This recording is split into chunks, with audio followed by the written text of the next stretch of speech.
The only thing I have is a question, and I put this out there for educational purposes only because it's the number one item I get phone calls on. I know we have a no-knock policy in place, and that no-knock policy requires, well, there's a couple of things. There's a peddler's license process where people can apply for a permit that allows them to go door to door. That peddler's license process involves a permit being issued by the police department with background checks and things like that, right? That's correct. Has there been any thought to, I know we can't restrict on who we issue the license to, but to provide a little bit less disturbance to our residents? It seems like there's maybe two things we should talk about. One of them is perhaps restricting the hours of where peddling is permitted. Actually, three issues. So the hours was one. A little more stringent enforcement, maybe a zero tolerance policy with the maximum amount of fines that get established when people violate it. And the third one was education.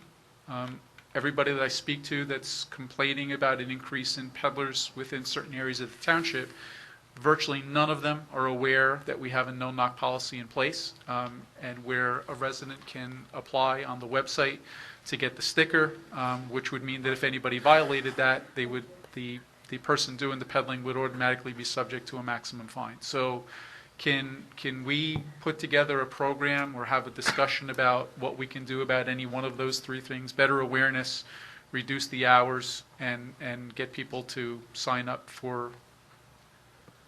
The reduction in the hours would have to be done through the ordinance. The publicity for the Do Not Knock registry has been put on Facebook. It's been put on our website.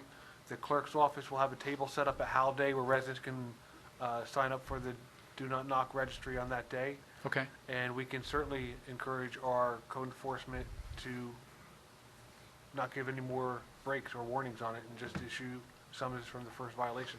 Okay. Jeff, let me ask you a question. I've seen other towns, I saw one other town do this, and I know it's very expensive to do a mailer, an individual mailer.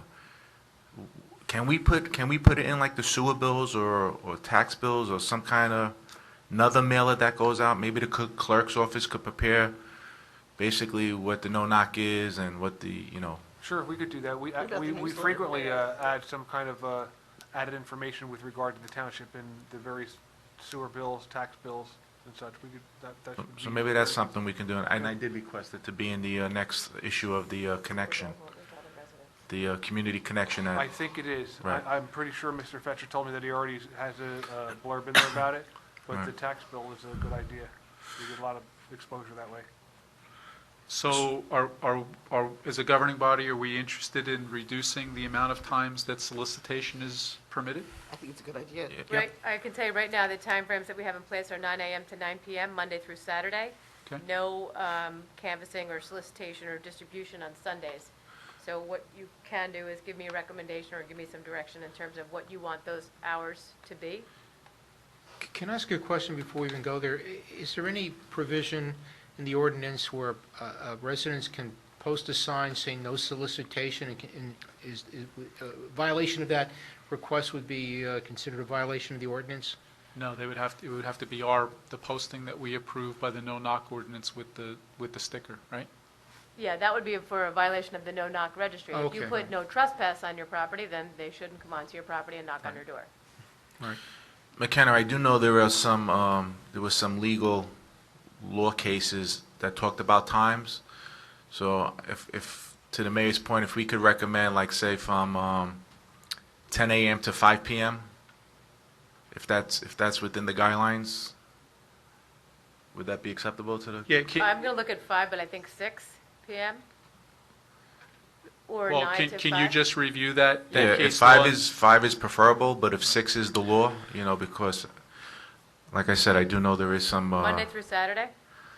Monday No through Sunday. No Sunday. I'm not a fan of Saturday either, but Yeah, me too. I mean, Well, you have to, I think, that's what I'm asking. If you have to, you have to. If you don't, then don't put it in. If the case law says that, right.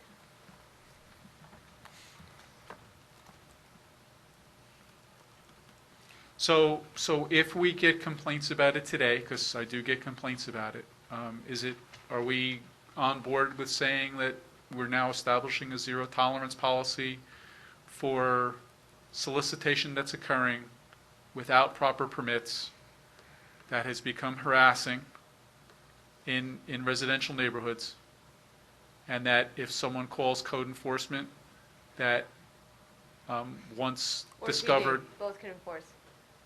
Okay, so can we get that as a policy that we will do that? Sure. Okay. Can I just ask a question, Penny? When a company or person comes in for a peddler's license, do we issue them township ID? They have a They card. Well, get- Allison, you could take They get that a one. permit with their photo attached to it.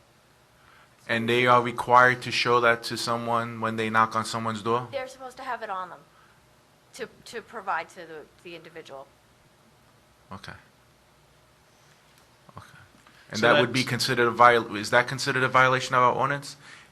Is that in our ordinance, McKenna? Yes, That they must have that yep. certificate On and that ID? person and present it. So that should be part of the education process as well. If you get somebody knocking on your door, ask for that proof of permit and identification, and if not, immediately call this number and we will enforce it. Right? Okay. If you could accomplish that, I think that would satisfy a lot of the residents' concerns that I've had in the past couple of weeks.